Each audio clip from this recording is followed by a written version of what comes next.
নমস্কাৰ বন্ধুসকল, আপোনালোক সকলোকে স্বাগতম জনালোঁ আজিৰ অন্য এটা ভিডিঅ'লৈ। আজি আপোনালোকৰ বাবে লৈ আহিছোঁ অসমীয়া সংস্কৃতি বিষয়ক কিছুমান প্ৰশ্ন আৰু এই প্ৰশ্নসমূহ আগন্তুক কম্পিটিটিভ এক্সামৰ কাৰণে প্ৰস্তুতি চলাই থকা সকলো ছাত্ৰ ছাত্ৰীৰ বাবে অতিকে গুৰুত্বপূৰ্ণ আৰু এনেকুৱা ধৰণৰ কুৱেশ্যনসমূহ বিশেষকৈ বিভিন্ন জনগোষ্ঠীৰ উৎসৱ পাৰ্বণ, সাজপাৰ, আ অলংকাৰ, বাদ্যযন্ত্ৰ এই ধৰণৰ কুৱেশ্যনসমূহ বিভিন্ন পৰীক্ষাত অহা দেখিবলৈ পোৱা যায়। বিশেষকৈ যিখিনি আসাম পুলিচৰ SI, AB, UB, grade 4, grade 3 আৰু বিভিন্ন ধৰণৰ এক্সামসমূহত এই ধৰণৰ কুৱেশ্যনসমূহ অহা দেখিবলৈ পোৱা যায়। গতিকে আপোনালোকে আজিৰ এই ভিডিঅ'ৰ জৰিয়তে যথেষ্ট লাভান্বিত হ'ব আৰু যদিহে আপোনালোকে এই মোৰ ইউটিউব চেনেলটিত প্ৰথমবাৰৰ বাবে আহিছে সকলোৱে ছাবস্ক্ৰাইব কৰি থৈ দিব। গতিকে দেৰি নকৰাকৈ ভিডিঅ'টি আৰম্ভ কৰোঁ হওক।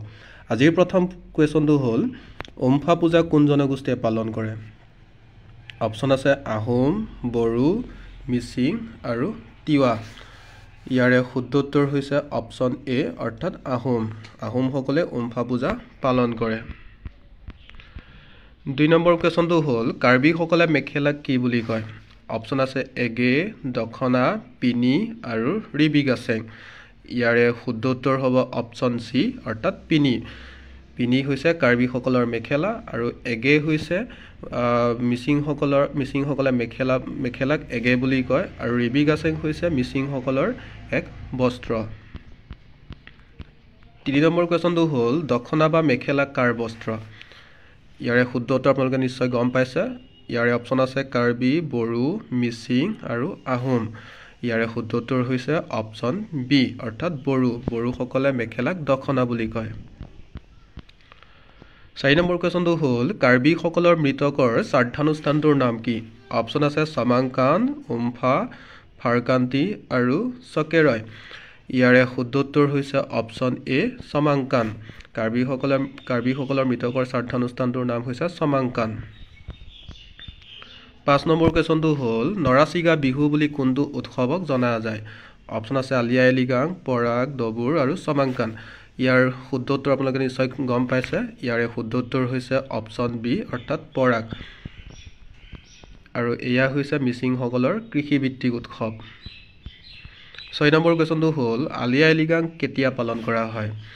আপোনালোকে নিশ্চয় গম পায় আলি আই লৃগাং কাৰ উৎসৱ। এয়া হৈছে মিচিংসকলৰ উৎসৱ। ইয়াতে অপশ্যন আছে চ'ত মাহৰ প্ৰথম বুধবাৰ, ফাগুন মাহৰ প্ৰথম বুধবাৰ, বহাগ মাহত আৰু মাঘ মাহত। ইয়াৰে শুদ্ধ উত্তৰ হ'ব অপশ্যন B অৰ্থাৎ ফাগুন মাহৰ প্ৰথম বুধবাৰ। এই ফাগুন মাহৰ প্ৰথম বুধবাৰতে আলি আই লৃগাং মিচিংসকলে পালন কৰে। 7 নম্বৰ কুৱেশ্যনটো হ'ল তলৰ কোনটো মিচিংসকলৰ কৃষিভিত্তিক উৎসৱ? অপশ্যন আছে দবুৰ, আলি আই লৃগাং, উমফা আৰু ৰংকেৰ। ইয়াৰে শুদ্ধ উত্তৰ হ'ব অপশ্যন B অৰ্থাৎ আলি আই লৃগাং। এয়া হৈছে মিচিংসকলৰ কৃষিভিত্তিক উৎসৱ। দবুৰ পূজা হৈছে মিচিংসকলৰ এবিধ পূজা। 4 নম্বৰ কুৱেশ্যনটো হ'ল ৰিবি গাছেং কোন জনগোষ্ঠীয়ে পৰিধান কৰে? অপশ্যন আছে মিচিং, বড়ো, আহোম আৰু কাৰ্বি। ইয়াৰে শুদ্ধ উত্তৰ হৈছে মিচিং আৰু ৰিবি গাছেং হৈছে মিচিংসকলৰ এবিধ বস্ত্ৰ। 9 নম্বৰ কুৱেশ্যনটো হ'ল বাগৰুম্বা কাৰ নৃত্য? অপশ্যন আছে বড়ো, আহোম, মিচিং আৰু দেউৰী। ইয়াৰে শুদ্ধ উত্তৰ হৈছে বড়ো। বাগৰুম্বা হৈছে বড়োসকলৰ নৃত্য। 10 নম্বৰ কুৱেশ্যনটো হ'ল মিবু গালুক কোন জনগোষ্ঠীৰ বস্ত্ৰ? অপশ্যন আছে দেউৰী, কছাৰী, চুতীয়া, মিচিং। সাধাৰণতে এই কুৱেশ্যনটো বিভিন্ন পৰীক্ষাত অহা দেখিবলৈ পোৱা যায় আৰু মিবু গালুক হৈছে মিচিংসকলৰ জনগোষ্ঠীয় বস্ত্ৰ। আৰু মিবু গালুক মিচিংসকলৰ পুৰুষসকলে পৰিধান কৰে। 11 নম্বৰ কুৱেশ্যনটো হ'ল গুমৰাগ কাৰ নৃত্য? ইয়াৰে অপশ্যন আছে বড়ো, মিচিং, তিৱা আৰু ডিমাচা। ইয়াৰে শুদ্ধ উত্তৰ হৈছে অপশ্যন B অৰ্থাৎ মিচিং। গুমৰাগ হৈছে মিচিংসকলৰ নৃত্য। 12 নম্বৰ কুৱেশ্যনটো হ'ল মিবু ডাক নাম কাৰ ধৰ্মীয় লোকনৃত্য? অপশ্যন আছে মিচিং, আহোম, বড়ো আৰু সোণোৱাল কছাৰী। ইয়াৰে শুদ্ধ উত্তৰ হৈছে মিচিং। মিবু ডাক নাম হৈছে মিচিংসকলৰ ধৰ্মীয় লোকনৃত্য। 13 নম্বৰ কুৱেশ্যনটো হ'ল খেৰাই পূজা কাৰ নৃত্য? অপশ্যন আছে মিচিং, বড়ো, তিৱা আৰু ৰাভা। এয়াও বিভিন্ন পৰীক্ষাত অহা দেখিবলৈ পোৱা যায়। ইয়াৰে শুদ্ধ উত্তৰ হৈছে অপশ্যন B অৰ্থাৎ বড়ো। খেৰাই পূজা হৈছে বড়োসকলৰ নৃত্য। 14 নম্বৰ কুৱেশ্যনটো হ'ল আৰনাই কোন জনগোষ্ঠীৰ গল বস্ত্ৰ? ইয়াৰে অপশ্যন আছে ডিমাছা, ৰাভা, বড়ো আৰু মিচিং। ইয়াৰে শুদ্ধ উত্তৰ হৈছে অপশ্যন চি অৰ্থাৎ বড়ো। আৰু এই ধৰণৰ কুৱেশ্যনসমূহ বিভিন্ন পৰীক্ষাত আহে, বিশেষকৈ বিভিন্ন জনগোষ্ঠীৰ গল্প বস্ত্ৰসমূহ। 15 নম্বৰ কুৱেশ্যনটো হ'ল বড়োসকলে বহাগ বিহু কি হিচাপে পালন কৰে? অপশ্যন আছে বৈশাগু, মাঘু বিহু, চমাংকান আৰু ডবুৰ। ইয়াৰে শুদ্ধ উত্তৰ হৈছে অপশ্যন এ অৰ্থাৎ বৈশাগু। 16 নম্বৰ চিফুং বা বাঁহী কাৰ বাদ্যযন্ত্ৰ? অপশ্যন আছে বড়ো, আহোম, মিচিং আৰু দেউৰী। ইয়াৰে শুদ্ধ উত্তৰ হৈছে বড়ো। তদুপৰি খাম হৈছে তেওঁলোকৰ আন এক বাদ্যযন্ত্ৰ। 17 নম্বৰ মিচিং ভাষাৰ নিজা লিপি আছে নে নাই? এই আপোনালোকে নিশ্চয় জানে, মিচিং ভাষাৰ নিজা লিপি নাই, তেওঁলোকে ৰোমান লিপিতে লিখা মেলা কৰে। 18 নম্বৰ কুৱেশ্যনটো হ'ল বড়োসকলে ব্যৱহাৰ কৰা লিপিটোৰ নাম কি? অপশ্যন আছে অসমীয়া, দেৱনাগৰী, বাংলা আৰু ইংৰাজী। ইয়াৰে শুদ্ধ উত্তৰ হৈছে অপশ্যন বি অৰ্থাৎ দেৱনাগৰী। দেৱনাগৰী লিপিতে তেওঁলোকে লিখা মেলা কৰে। 19 নম্বৰ কাৰ্বিসকলে চমাংকান কিয় পালন কৰে? অপশ্যন আছে খেতিৰ মংগলৰ বাবে, মৃতকৰ আত্মাৰ সদগতিৰ বাবে, বৰষুণ হ'বৰ বাবে আৰু লখিমী আদৰাৰ বাবে। ইয়াৰে শুদ্ধ উত্তৰ হৈছে অপশ্যন বি অৰ্থাৎ মৃতকৰ আত্মাৰ সদগতিৰ বাবে। তাৰ বাবে তেওঁলোকে চমাংকান উৎসৱ পালন কৰে। 20 নম্বৰ কুৱেশ্যনটো হ'ল ৰংকেৰ কাৰ কৃষি উৎসৱ? অপশ্যন আছে বড়ো, কাৰ্বি, আহোম আৰু তিৱা। ইয়াৰে শুদ্ধ উত্তৰ হৈছে অপশ্যন বি অৰ্থাৎ কাৰ্বি। ৰংকেৰ হৈছে কাৰ্বিসকলৰ কৃষি উৎসৱ। 21 নম্বৰ চকেৰৈ কাৰ উৎসৱ? অপশ্যন আছে আহোম, বড়ো, কাৰ্বি আৰু দেউৰী। ইয়াৰে শুদ্ধ উত্তৰ হৈছে অপশ্যন চি অৰ্থাৎ কাৰ্বি। কাৰ্বিসকলৰ চকেৰৈ হৈছে কাৰ্বিসকলৰ উৎসৱ। 22 নম্বৰ জংখং কোন জনগোষ্ঠীয়ে পালন কৰে? অপশ্যন আছে তিৱা, ৰাভা, দেউৰী আৰু ডিমাছা। ইয়াৰে শুদ্ধ উত্তৰ হৈছে অপশ্যন এ অৰ্থাৎ তিৱা। তিৱাসকলে জংখং পালন কৰে। 23 নম্বৰ জোনবিল মেলা ক'ত অনুষ্ঠিত হয়? অপশ্যন আছে মৰিগাঁও, দেৰগাঁও, নগাঁও আৰু ডিমা হাছাও। ইয়াৰে শুদ্ধ উত্তৰ হৈছে আপোনালোকে নিশ্চয় জানে, ইয়াৰ শুদ্ধ উত্তৰ অপশ্যন এ অৰ্থাৎ মৰিগাঁও। মৰিগাঁৱতে জোনবিল মেলা অনুষ্ঠিত কৰা হয়। 24 নম্বৰ জোনবিল মেলা কোনে পালন কৰে? ইয়াৰো শুদ্ধ উত্তৰ আপোনালোকে নিশ্চয় জানে, ইয়াৰ অপশ্যন আছে তিৱা, বড়ো, কাৰ্বি আৰু আহোম। ইয়াৰে শুদ্ধ উত্তৰ হৈছে অপশ্যন এ অৰ্থাৎ তিৱা। তিৱাসকলে জোনবিল মেলা পালন কৰে। 25 নম্বৰ ফাৰকান্তি উৎসৱ কাৰ? অপশ্যন আছে বড়ো, ৰাভা, আহোম আৰু তিৱা। ইয়াৰে শুদ্ধ উত্তৰ হ'ব অপশ্যন বি অৰ্থাৎ ৰাভা। ৰাভাসকলৰ ফাৰকান্তি হৈছে ৰাভাসকলৰ উৎসৱ। 26 নম্বৰ ফাৰকান্তি কি উৎসৱ? অপশ্যন আছে শ্ৰাদ্ধানুষ্ঠান, লখিমী উৎসৱ, নখোৱা উৎসৱ আৰু ওপৰৰ এটাও নহয়। ইয়াৰে শুদ্ধ উত্তৰ হৈছে অপশ্যন এ অৰ্থাৎ শ্ৰাদ্ধানুষ্ঠান। তেওঁলোকে মৃতকৰ আত্মাৰ সদগতিৰ বাবে এই ফাৰকান্তি উৎসৱ পালন কৰে ৰাভাসকলে। 27 নম্বৰ বায়খু কোন জনগোষ্ঠীয়ে পালন কৰে? অপশ্যন আছে ৰাভা, তিৱা, দেউৰী আৰু হাজং। ইয়াৰ শুদ্ধ উত্তৰ হৈছে অপশ্যন এ অৰ্থাৎ ৰাভা। ৰাভাসকলে বায়খু উৎসৱ পালন কৰে। 28 নম্বৰ বায়খু উৎসৱৰ গীতক কি বুলি জনা যায়? ইয়াৰে অপশ্যন আছে হৈমাৰু গীত, চাথাৰ গীত, লেয়াটনা গীত আৰু বহুৰঙী গীত। ইয়াৰে শুদ্ধ উত্তৰ আপোনালোকে কমেণ্ট কৰি জনাওক।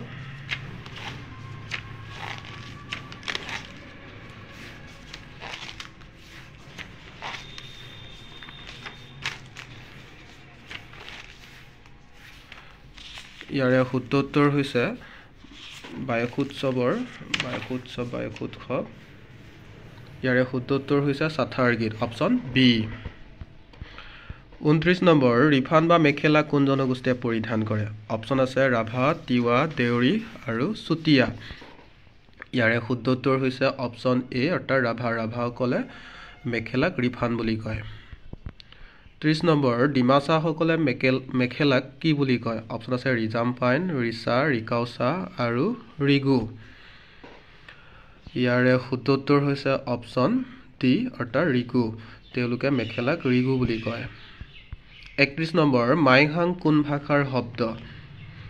অপশ্যন আছে আহোম, তাৰপিছতে আছে বড়ো, তাৰপিছতে আছে তিৱা আৰু মিচিং। ইয়াৰে শুদ্ধ উত্তৰ হ'ব অপশ্যন এ অৰ্থাৎ আহোম। মাইহাং হৈছে আহোম ভাষাৰ শব্দ। 32 নম্বৰ কুৱেশ্যনটো হ'ল আগালমাকা ওৱানগালা ৰংচুগালা জামাগাপ্পা কাৰ উৎসৱ অপশ্যন আছে বড়ো গাৰো তিৱা আৰু আপাতানি ইয়াৰে শুদ্ধ উত্তৰ হৈছে অপশ্যন বি অৰ্থাৎ গাৰো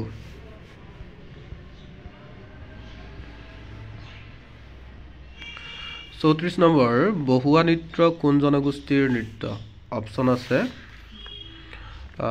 বড়ো সোণোৱাল কছাৰী আহোম আৰু তিৱা ইয়াৰে শুদ্ধ উত্তৰ হৈছে অপশ্যন বি অৰ্থাৎ সোণোৱাল কছাৰী বহুৱা নৃত্য হৈছে সোণোৱাল কছাৰীসকলৰ জনগোষ্ঠীয় নৃত্য 35 নম্বৰ হাইদাং গীত কোন জনগোষ্ঠীৰ গীত অপশ্যন আছে সোণোৱাল কছাৰী আহোম মিচিং আৰু তিৱা ইয়াৰে শুদ্ধ উত্তৰ হৈছে অপশ্যন এ অৰ্থাৎ সোণোৱাল কছাৰী হাইদাং গীত হৈছে সোণোৱাল কছাৰীসকলৰ জনগোষ্ঠীয় গীত 36 নম্বৰ সগ্ৰা নৃত্য কোন জনগোষ্ঠীৰ নৃত্য অপশ্যন আছে সোণোৱাল কছাৰী আহোম বড়ো আৰু দেউৰী এই নৃত্য হৈছে সোণোৱাল কছাৰীসকলৰ নৃত্য অৰ্থাৎ ইয়াৰ শুদ্ধ উত্তৰ হৈছে option A 37 number Tusu Karam পৰব বা কৰম পূজা কোনে পালন কৰে অপশ্যন আছে বড়ো চাহ জনগোষ্ঠী আহোম আৰু মিচিং ইয়াৰে শুদ্ধ উত্তৰ হৈছে অপশ্যন বি অৰ্থাৎ চাহ জনগোষ্ঠীসকলে টুচু পূজা আৰু কৰম পূজা পালন কৰে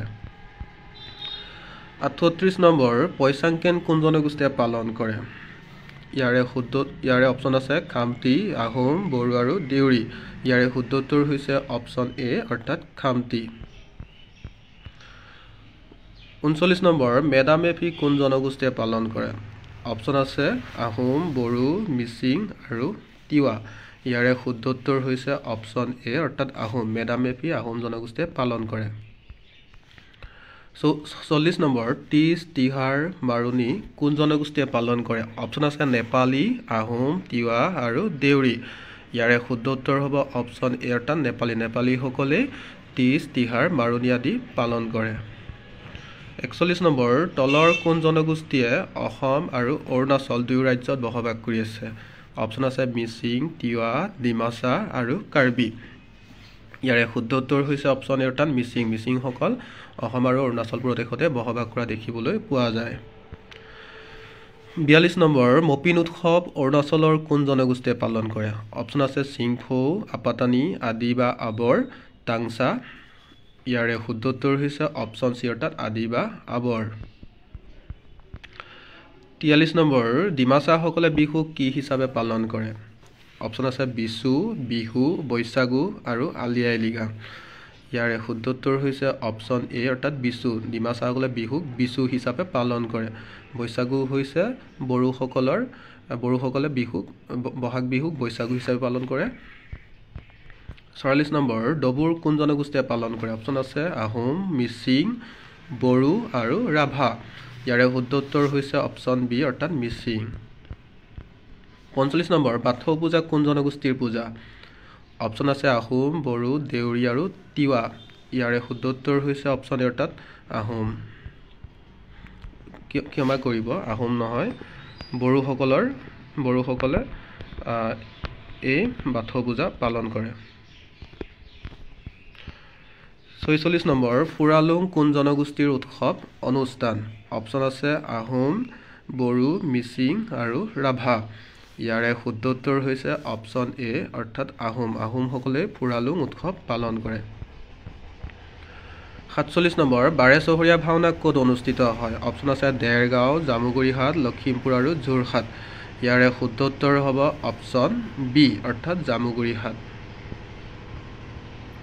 48 নম্বৰ ফাট বিহুৰ প্ৰৱৰ্তক বুলি কাক জনা যায় অপশ্যন আছে বড়ো মিচিং তিৱা আৰু দেউৰী ইয়াৰে শুদ্ধ উত্তৰ হৈছে মিচিংসকলক ফাট বিহুৰ প্ৰৱৰ্তক বুলি কোৱা হয় 49 নম্বৰ নেপুৰ ক'ত পৰিধান কৰা হয় ইয়াৰে অপশ্যন আছে বাহুত হাতত ভৰিত আৰু কঁকালত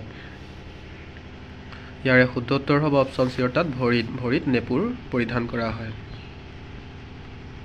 50 নম্বৰ কুৱেশ্যনটো হ'ল একেবাৰে শেষৰ প্ৰশ্নটো মেজাংকৰি কি অপশ্যন আছে অলংকাৰ বস্ত্ৰ খাদ্য আৰু অস্ত্ৰ ইয়াৰে শুদ্ধ উত্তৰ হৈছে অপশ্যন বি অৰ্থাৎ বস্ত্ৰ মেজাংকৰি হৈছে এবিধ বস্ত্ৰ বা সাজ শেষত আপোনালোকৰ বাবে কুৱেশ্যন এটা লৈ আহিছোঁ সেয়া আপোনালোকে কমেণ্ট কৰি জনাব সেয়া হৈছে মিচিংসকলৰ ডেকা চাঙক কি বুলি জনা যায়। অপশ্যন আছে চামাদি, মুৰং-উকুম, তেৰাং আৰু নদ্ৰা।